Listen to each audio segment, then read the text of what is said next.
तो आप उसकी टेंशन कुकर मिटा दोगे। तो पहली बात तो यह है, इसमें जेपी भाई और बाकी साथी जितने भी हैं वो समझो कि हम किसी का भी कर्जा माफ नहीं करवाने वाले हैं, ना माफ करांदे, हम कर्जा अदायगी करवाएंगे, कर्जा अदा होएगा।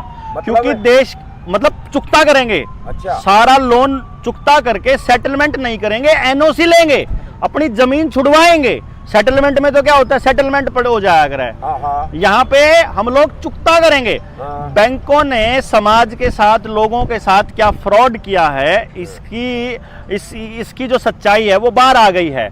हमने आरबीआई के अंदर कुछ पूछा था, जब आरबीआई ने बताया तो हमारे तो पैरों के नीचे की जमीन खिसक गई। हमने आरबीआई से पूछा, अब इसको ये जो है ना, दुनिया में और किसी को पूछोगे ना आप, तो उन्हें पूछांगे यो क्या है, वो उनको होगा ये 100 रुपये है।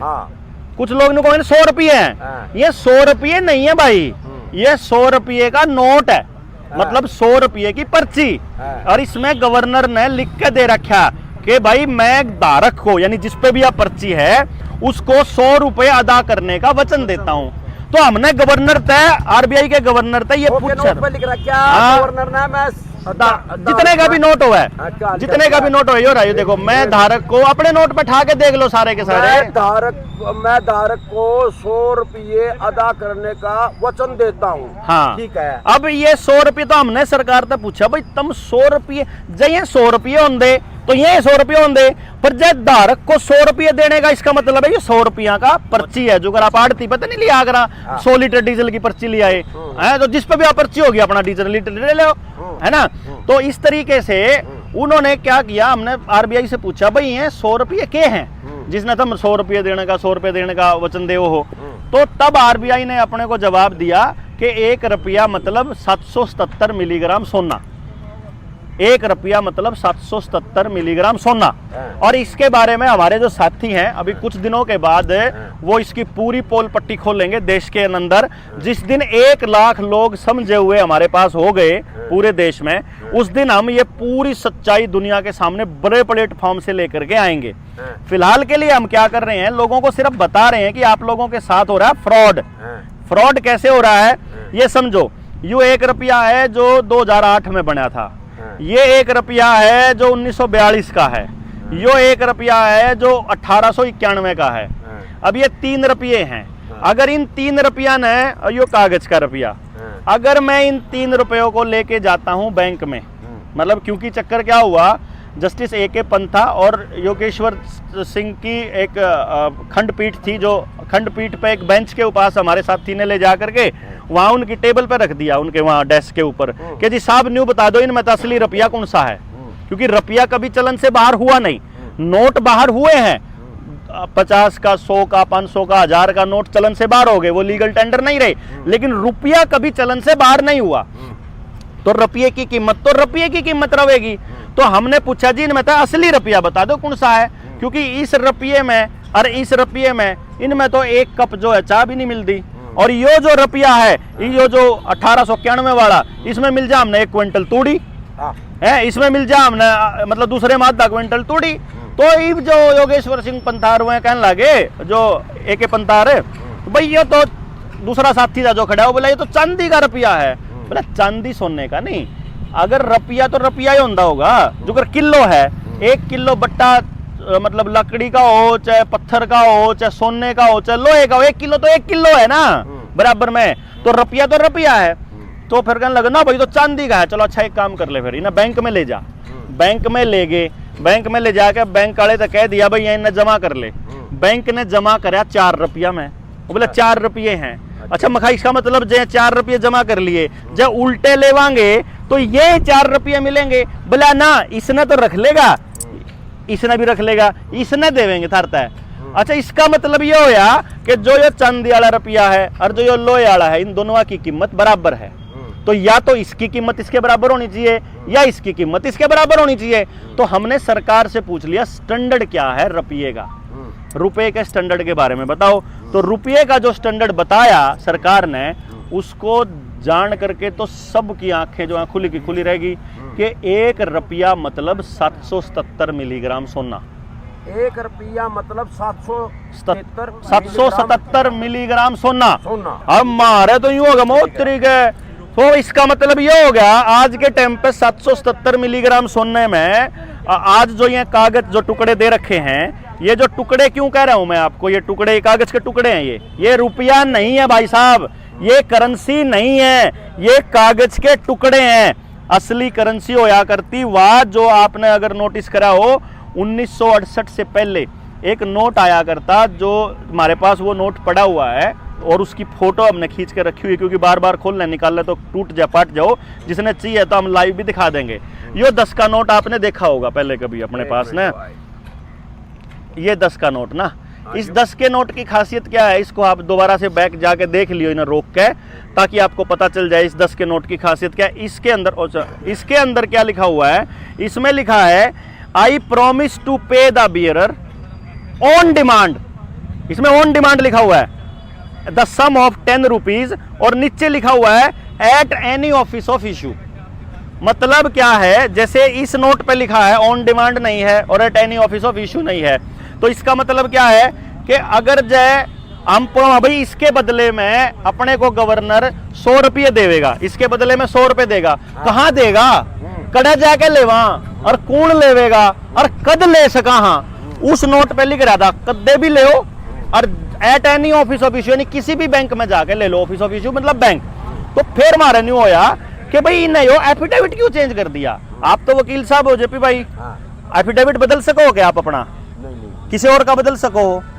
हमने सरकार से पूछा एफिडेविट बदल सका, हाँ, और जो गवर्नर का एफिडेविट बदला इसका क्या होगा, आजीवन कारावास। जो कोई गलत नोट में ट्रेडिंग कर रहे हो तो क्या होगा, आजीवन कारावास।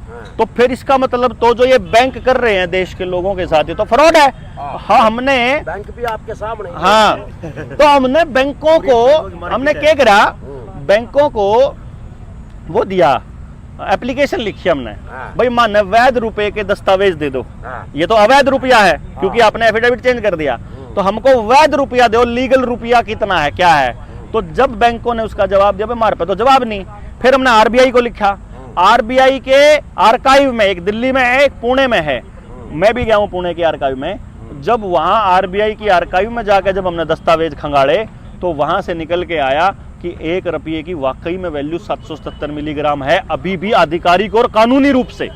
फिर हमने बैंकों से हिसाब लेना शुरू करा, जय किसी का 5 रुपये का लोन है तो वो 1 वैध रुपये में उतारा जा सकता है, समझ लेना इसको, वैध रुपये में, क्योंकि ये तो अवैध है रुपया। तो हमने जब बैंकों के खिलाफ एफआईआर करानी शुरू करी तो बैंकों में भगदड़ मच गई कि ये तो 5,000 रुपए का लोन 1 रुपये में उतरा है, 50,000 का लोन 10 रुपया में उतरा है, और 5 लाख का लोन 100 रुपया में उतरा है आज के टाइम पे, आज के सोने की वैल्यू के हिसाब से। तो फिर हमारा समझ में आई कि बैंक तो जो है लाखों करोड़ों रुपया जो है देश के लोगों का डकार गए, सारा सोना लूट लिया, सारी जमीनें लूट ली हैं, फिर भी विदेश भाग रहे हैं। हाँ तो वो लोग भाग रहे ना, वो अमीर लोग भाग रहे हैं, वो रुपए कर्जे में दब के नहीं भाग रहे, वो अपनी ऐश परस्ती में मौज मस्ती में भाग रहे, उनको भगाया जा रहा है, अपने देश का रुपया बाहर भेजा जा रहा है जानबूझकर। क्योंकि अभी भी आपको शायद पता नहीं है, आरबीआई प्राइवेट कंपनी है और आरबीआई इस टाइम भी जो बैंक ऑफ इंग्लैंड है उसके अंतर्गत काम करने वाली प्राइवेट संस्था है, और वो इजराइलियों की है, उन इजराइलियों की जिन्होंने गांव के अंदर निर्मल सरोवर के नाम के बोर्ड लगाए हैं, उन इजराइलियों के जो इंडो इजराइल प्रोजेक्ट के तहत गांव में घुस करके सारी जमीनों को कब्जा करने वाले हैं। यानी अब उन इजराइलियों को अब ईस्ट इंडिया कंपनी नहीं भेजनी है इंडिया में, यहाँ अपने देश में ही गद्दार हैं जो नेता बने बैठे हैं, उनकी मदद से अब देश के लोगों की जमीनें हथियाने का खेल चल पड़ा है। कानून बदल के नए नए कानून ला के ये खेल चालू हो रहा है। तो अभी हमने एक मुहिम शुरू करी है कि जिस भी भाई का इतना लोन हो गया और उस पर चुकता ना हो रहा और सारे रास्ते बंद हो लिए, ना कोर्ट सुनता, ना बीआरटी सुनता, ना कोई बैंक सुनता, ना मैनेजर सुनता, और कोई नहीं सुनता, और वही बैंक का नोटिस आ लिया हो, भाई तेरी जमीन महीने भीतर कुड़की होने वाली है, तेरा मकान कुड़की होने वाला है।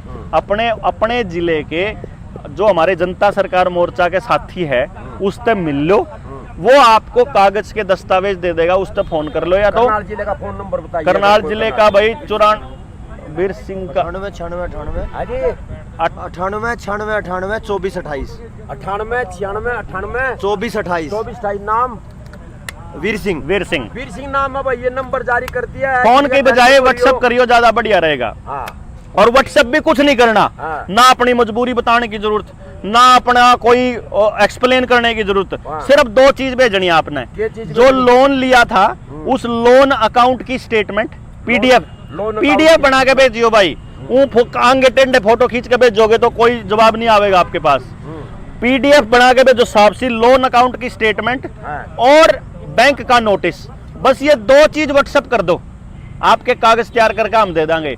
जमीन नीलाम होने देंगे 1 इंच भी, किसी के भी घर ने बेघर, किसी ने भी बेघर नहीं होने देंगे, और सारा लोन चुकता करेंगे आप। जो ये है, मैं दिखा रहा हूँ, ये मैं दोनों देवेंद्र बल्लारा इंडिया चैलेंज कंपनी के और साथ RBI का कह जो रहा है लोगो है। कि ये देखो, किसान एक और का चीज दिखाऊं आप। तो ये नंबर जारी कर दिया है, पीडीएफ बना कर ना वो भेज दें और उसके बाद डॉक्यूमेंट भेज दें, उसकी टेंशन मुक्त कर देंगे। और भाई बस उसको मतलब इस तरह से रास्ता बताएंगे कि बैंक तुमने तंग नहीं करेगा और नीलामी होने से रुक जाएगा। हमारा कागज जिस दिन बैंक के पास चला जाता है ना, बैंक का कोई कर्मचारी ना आपके घर आएगा ना आपके पास फोन करेगा, और महीने 2 महीने तक अगर उन्होंने हमारी आरटीआई और आवेदन का जवाब ना दिया तो बैंक के मैनेजर के खिलाफ एफआईआर हम करावांगे। सुन रहे हो किसानों, ये कह रहा है कि हमें अगर हमारे से मिल लेगा जो हाँ। टेंशन अरे- जिस किसान ने, अरे एक और बात है। वो किसान के घर ना तो बैंक वाला जाएगा और नीलामी रुक जाएगी और टेंशन मुक्त हो जाएगा, फिर अगली कार्रवाई फिर शुरू। जो ये कई लोगों को ना इन्होंने वो दिए थे, ये क्या बोलते हैं उनको, पोली हाउस बनाने के नाम पे बहुत लूटे लोग किसानों को ना। लोन जो करो ना कि मतलब उनकी पूरी सारी जमीन काबू करने का खेल चल रहा है। यो जितने पोली हाउस वाले हैं, चाहे 5 करोड़ का हो चाहे 50 करोड़ का लोन हो, किसी भी सेलर आड़ेगा हो, किसी फैक्ट्री आड़ेगा, कुछ हो, आ जाओ मार दो, आराम कराएंगे चुकता भाई। जनता सरकार मोर्चा वाले चुकता करेंगे सारा और लोन। किसान का अगला समाधान भी भाई, हम केवल लोन पे नहीं बैठे, लोन चुकता हो जाएगा। हमारा टारगेट है खेती में तो जहर खत्म करना, पहला लोन खत्म और फिर जहर खत्म। पहला लोन खत्म फिर जहर खत्म। हाँ, और ये मैं बता असली रहा हूँ, टारगेट ये है। किसानों के तहत या टेंशन मुक्त करने वाली लाइव चला करके आकर्षण उपल के उसमें रिहा करो के तहत यहाँ पर बैठी हुई क्रांतिकारी टीम से बातचीत की है। और भाई याद देख लेना, सुन लेना, कर लेना, टेंशन मुक्त हो जाना। और जी जी, बहुत बहुत धन्यवाद। धन्यवाद। हमारा